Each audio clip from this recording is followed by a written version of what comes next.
The cinematic philosopher Ferris Bueller once said that life moves pretty fast, and if you don't stop and look around once in a while, you might miss it. The ever-growing collection of writings on this page are from my life. Moments spread out over a quarter of a century when I've stopped and looked around once in a while, and wrote it down. Not years later and filtered through rose or gray-colored glasses. It's what I saw in that moment. It's what I didn't miss.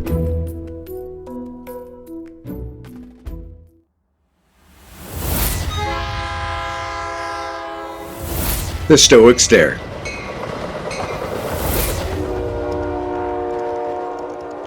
It was just a dog. Nothing more, nothing less.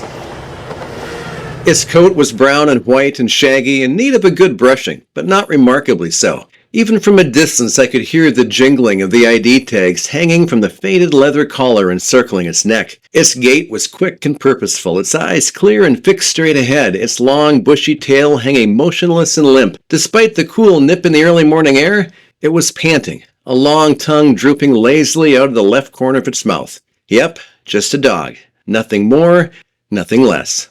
It was also on the train track running straight toward an incoming metro engine. A scant 5 minutes earlier, I had approached the train station on foot, walking parallel to the tracks, with my monthly ticket in my right hand, my laptop bag in my left.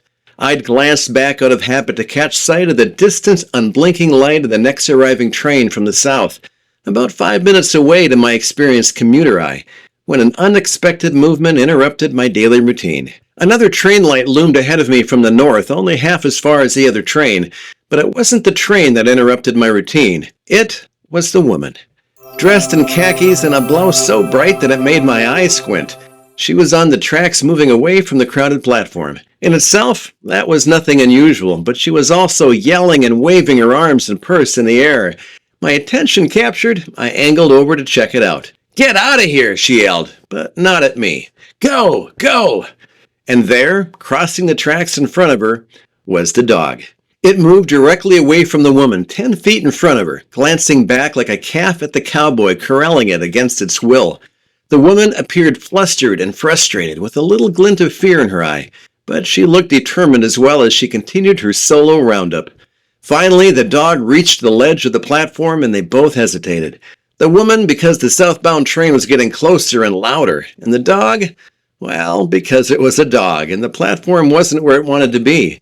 The dog bound up onto the platform a couple of feet above. The woman followed, lifting one foot slowly, then the other. Immediately, the dog bolted, doubling back down onto the track heading south to the frustration of the gesturing woman and the apparent entertainment of the crowd of hooting commuters on the opposite platform. The woman exhaled an exaggerated sigh and caught my eye. "I don't even like dogs," she muttered, her head nodding back toward the crowd behind her. "But these people aren't doing anything, and it's going to get run over." "I've had dogs my whole life," I replied, heading towards her. "We can do this." The southbound train was less than a minute away now. Tossing my bag on the platform, I turned to the dog and leaned over, hands on knees, trying the friendly master routine first. "Come on, boy," I yelled. "Come, come." Nothing. The dog continued moving at a quick pace straight down the middle of the southbound track, 20 yards from a busy intersection. "Here, boy, here, boy." The arms at the intersection started to lower. The warning bell started to clang loudly. The hairs on the back of my neck stood at attention and strained upwards. "Come! Come!"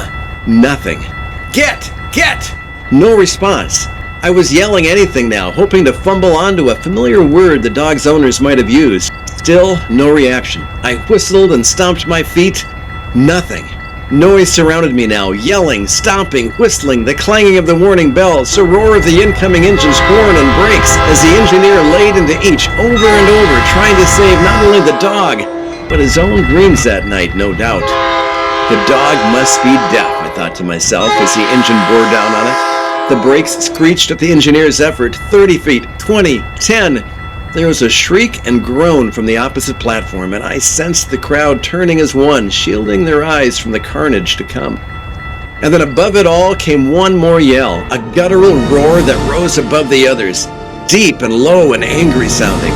It was the kind of yell that frightens children and invites dirty looks from every grown-up within earshot. The sound of it startled me, even as I realized that it had emanated from deep within me. It startled Khaki Lady next to me. It startled the crowd of cowering commuters across the track. More surprising, it startled the dog, its head jerking up like my aging father from an unplanned nap on the couch with company all around. The dog turned its head to find itself face to face with the front of the engine. It was too late. It had to be. But then the dog whiplashed suddenly sideways towards me like a matador's last-second violent jerk away from the bull and the horns in certain death. It seemed to happen in slow motion, right in front of me. The dog clearing the front and side of the engine by a shaggy hair or two, and then sticking its landing in the gravel just beyond the railroad ties and away from the train now rolling past. I turned toward Khaki Lady, each of us sighing and shaking our heads. We looked back at our stray friend. The dog hesitated for only a second, as if registering and then dismissing the locomotive, before turning and trotting in the opposite direction, parallel to the finally stopped train, as if nothing had happened whatsoever, its limp tail trailing behind again. "Either that's the bravest dog in the world," Khaki Lady remarked, as we each retrieved our discarded bags, "or it's just too dumb to be scared." "No, it's freaked out all right," I replied. "Just look at its tail hanging straight down." "Huh. I didn't know that. Not a dog person, like I said." "Well, I am. But that doesn't really teach you how to recognize fear. I think life does that on its own." I looked back at the dog and wondered how my own fears are seen by others. A stoic stare in the face of danger isn't necessarily bravery. I know that much. Sometimes it's simply indecision, not knowing what to do next. And sometimes what we do next is simply what we've done before. Just habit and function, and aimless wandering like the Israelites of old, taking the same train for 40 years while the promised land just sits there, waiting, 2 blocks from the station. All things work together for the good book tells us. I believe that, but I've come to realize that it isn't a promise for this life, just the next. Waiting to be rescued in this life isn't a foolproof plan. Sometimes we have to go about the business of getting off the tracks ourselves. "Think it'll be okay now?" Khaki Lady asked, interrupting my wandering thoughts. "I don't know. Train to the city will be on the other track soon. As long as it stays on this track, it'll be okay for now." I paused. But a dog can't dodge trains all day. It's got to get off these tracks. The nearly empty, suburb-bound train was leaving now, and we began crossing over to the other platform where the Chicago-bound train would be stopping soon. As if on cue, we watched the dog cross over to the Chicago-bound tracks as well, back into harm's way. Here we go again. I glanced instinctively to the south at the now blinking light of my incoming morning train. 60 seconds, I figured. 90 tops. "Great," I muttered. "I'll try to lure it onto the platform." "Okay, I'll go inside the station and see if we can call someone from the city." And with that, we parted company, our brief collaboration over. I dodged through the pockets of commuters until I reached the end of the platform, quickly locating the dog a mere 20 feet ahead of me, moving at a fast pace, its tail still limp and useless. Reaching into my bag, I grabbed my lunch and yanked the lid off the Tupperware container. Sunday's leftovers, but it was this or the banana. I held it out, hoping there was still some aroma in frozen beef. "Hey," I yelled. "Here, pup. Treat?" The dog stopped in mid-stride and turned back toward me. Either it understood the word treat, or it recognized the voice that had startled it out of harm's way a few moments earlier. I knelt down and held out the open container. "Here, pup. Come on. Treat?" It stared at me for a long beat, turns its head to stare up the track again, and then back at me, clearly divided as to what to do next. And then its tail started to rise, and I knew I'd broken through. "Here, pup, come on, treat." We stared at each other for another full beat, and I started to relax. I had him now. I casually reached to unhook my bag's shoulder strap to use as a leash for when he got close enough. One tentative step in my direction, then another, and then suddenly, with no warning, the dog darted to its left, disappearing from view behind the bushes that grow up behind the tracks and against the fences that surround them. I sighed, part satisfied, part disappointed. It's leaving at last. The clanging of the train signals behind me began in earnest, and I jammed the lid back on my lunch and straightened up, flinging my laptop bag over my shoulder. Then the dog reappeared, crossing over both sets of tracks and heading down the opposite side on the left. I held my breath for a good 10 seconds, and then there it was again, climbing back onto the Chicago-bound tracks and trotting another 20 feet further away from me before repeating the process. Down and to the right and back, down to the left and back, and then back to the middle for another 20 feet of trotting. I smiled, not out of joy, but of understanding. The dog was still on the track and was still in danger, but it was no longer aimless, no longer just wandering. He was trying to get home. The issue now was the fence on both sides of the tracks, built to prevent kids and animals from climbing to danger. Once on the track, though, the fence trapped you, holding you in with the danger you needed to escape. This dog had somehow gotten onto the tracks this morning, but now can't find an opening to get back to the safety of the neighborhood below. My morning train pulled to a stop beside me, doors opening, commuters climbing in.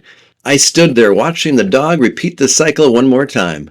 Just another of God's creatures, I thought to myself, stuck on a track he can't get off of, looking for a way out but never knowing which way leads home and which leads to another train coming right at him. I could feel for this dog. A throat cleared next to me, unnaturally loud, and I glanced over at the Metra conductor standing on the bottom step a stride away.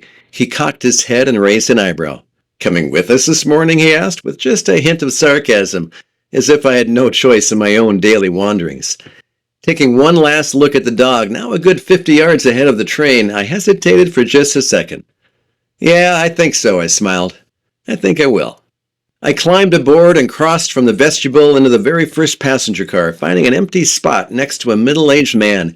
He was snoring lightly, his jacket jammed between the window and his head, oblivious to the world outside. As I placed my lunch back in my bag and pulled out my laptop, my mind returned to the dog outside. It's just a dog, I told myself, just a stray dog. But then what is man that you are mindful of him? Human beings that you care for them. I sat there in silence, as thoughts and wonderings of big-picture stuff washed over me in quiet waves, of a powerful God and a lost little dog, of fences and fate and free will, of my own struggles to get where I'm aiming and not where I'm heading. The train started to move now, slowly pulling away from the station. My sleepy car made no more noise than my seatmate. Only the rustlings of commuters still settling in and the noise of the train itself competed with the thoughts in my head. I stared down at the empty screen of my laptop. People have been encouraging me to write more, to take a chance, to see where it leads. Who knows? Writing could be a way of breaking down my own fence that holds me to this particular track, to this train, to a corporate world where too often in recent years the almighty dollar has been God and the value of people reduced to cold numbers in a sterile spreadsheet called synergies. Yeah, I'd like to get off this train on my own terms. But lately, my own life circumstances have been all-consuming, and I found little inspiration to open my laptop and write. Too often I've been like the fellow next to me, asleep on the train, not even looking for life's little moments of grace, for little hints of the promised land that could be just around the corner. Too often I've nothing to write about, nothing to say. And then the blaring of the horn jerked me out of my thoughts and excuses, like my father on that couch and the dog on that track. And then the train was slowing, stopping. The sounds of muttering and frustration began to fill the sleepy car. A second later, the train started moving again. Then the horn, then the brakes again. More muttering, more frustration. I smiled. He was still out there, still making his way. "You go, pup," I thought to myself. "Get off these tracks and find your way home." The unseen drama between the engineer and the dog continued for several more minutes. The muttering increased. My smile grew. And then the train started up again, slowly building up speed, its horn silent and unneeded, and we were away. I craned my neck to peer through the window to the neighborhood below, seeing the bushes and the fence still holding us in, and then the bushes turning to trees and the fence just ending, an open space beyond, and a blur of fur bounding away. Was that him? I think so. I hope so. My gaze returned to my laptop. The empty screen still taunted me, dared me, but I had no response, nothing to say. I leaned back in my seat, my thoughts turning back to the dog and the track and the fence. I found myself saying a simple prayer for a safe journey home, for a dog I'd never see again. And then the sides of my mouth turned up into the beginnings of a smile that interrupted my stoic stare. I reached down and tapped the keyboard, waking more than my sleeping laptop. "It was just a dog," I began. Nothing more, nothing less.